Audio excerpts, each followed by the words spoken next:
The African Development Bank initiative to rechannel SDRs to multilateral development banks could multiply their impact by 5. And this example should be expanded. We're seeing important innovations begin to take shape across the African Development Bank. I have a very simple reason to be here. I have 2 daughters and a grandchild. My grandchild is 18 months old. As I told Mia this the other day, I want to look my grandchild in the eye 5 years from now and say, I was not an armchair critic. I tried to make a difference. That's why I'm here. My first visit as a nominee was to Côte d'Ivoire to meet with Akin. And actually, Akin and that was my first actual meeting as a nominee.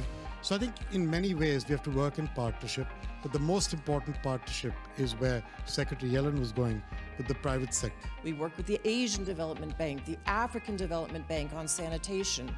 We work on innovative solutions for financing through these institutions that are going to lift everyone up. As we gather today, we have 3 expectations for our gathering.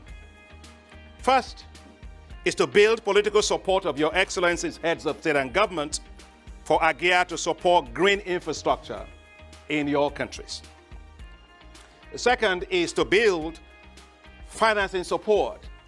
I know we have quite a lot of financiers and investors around here for AGIA. And third, to develop strategic partnerships for AGIA. Your Excellencies, welcome to this interaction. Mon gouvernement travaille actuellement à améliorer le cadre d'intervention dans le secteur de l'énergie pour attirer les investissements du secteur privé, avec bien sûr l'appui de la Banque africaine de développement et d'autres partenaires au développement. Mon gouvernement a entrepris des réformes nécessaires pour une intervention effective des promoteurs privés. I was in Ghana during the annual meetings of the African Development Bank that you hosted us so generously. And one of the things that I really enjoyed was going to the Pokwase Road interchange, which is tremendous. It's a 4-tier interchange. And I think it's the largest in West Africa and probably the second largest in Africa. So well done for all you're doing with regard to infrastructure. Thank you. Thank you very much indeed. And Pokwase, I think we have to name one of the levels after you because of your assistance in getting us there. In this area, where there is a need for us to act with speed, we no longer have the luxury of time as an ally, that the matters that are brought to your attention are dealt with expeditiously. Thank you very much once again for your assistance in bringing us together. Let me also thank you, because part of our journey towards renewable energy, we've had a great partnership with Africa Development Bank, especially in the distribution network. You remember 8 years ago, Kenya was at 30% connectivity. Today we are at 77% connectivity, courtesy of support from your good bank. And also, I have expectations, President Adesina, that AGIA can perhaps help play a coordination role across different project preparation facilities on the continent, so that the financial and human resources that do exist can be leveraged more efficiently and effectively.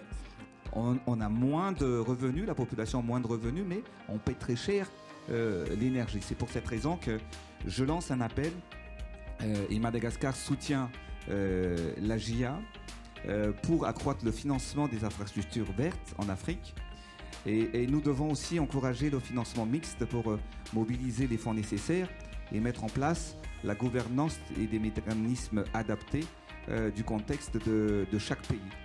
Tout d'abord, vous allez me permettre, Président Adesina, de vous féliciter pour votre leadership en faveur de l'économie verte. Votre initiative d'organiser aujourd'hui cette rencontre est encore une fois un témoignage pour cet engagement, ce qui est important pour nous tous. I am not a fan of natural resource-backed loans at all in Africa because they are not transparent. In most cases, there's a lot of corruption, and it makes the debt negotiation in terms of treatment very, very complicated for countries. We have about almost $60 billion of debt that is backed by oil, by gas, by metals, and blue economy. I think we should end all types of natural resource-backed loans. They're not in the interest of those countries. So we should not do anything like that. In the whole issue of the debt treatment. If you take the case of Africa, like in the 90s, when it was such a protracted process, it was not transparent, and it didn't really, we had what you call a lost Africa decade in that period. I commend all the efforts going into in the G20 Common Framework and your support for that. But I do think we need to make sure that we improve the speed at which this gets done. But again, Chad is the only one that's been done. And Kristalina was talking about the one for Zambia and so on. But let's face the fact, it's way too slow, and it treats only a small number of countries, few countries. We need to have it at scale. We have a situation where we have African countries, almost 21 countries at high risk of distress or in debt distress. So we do have to make it work faster, work at scale. Very, very important. You know, like in 2000, Africa's debt, 52% of it was held by the bilateral creditors. Today it's 25%. In 2000, we only had maybe 17% of the total debt held by the commercial creditors. Today, it's 43%. So that landscape has changed tremendously. So the amount of people you have to have around the table, to reach agreements is getting more complicated. But even, Kristalina, even among the bilaterals, you have the Paris Club bilaterals, you have the non-Paris Club bilaterals, and how to actually reach convergence, it's always an issue. So I think we do need to have a more coordinated approach. We are now working with my brother of the African Development Bank to make it possible for regional development banks to use SDRs as hybrid capital. Today, thanks to SDRs, if we were to get, for example, $200 billion, just think of it, allocation to MDBs, that could easily become $1 trillion because of the leveraging factor that we have as a hybrid capital to use that to be able to do that. That's the key. And I've always joked with my sister, Kristalina, about the SDR. It's called special drawing rights. But if we are able to have hybrid capital and use it and advance Kristalina, all the things that you and I care about, we all care about, health, education, and so on. Maybe we might consider even changing the name of that SDR to supporting development revitalization. It's a different way of SDR, but it works also for us. Thank you very much.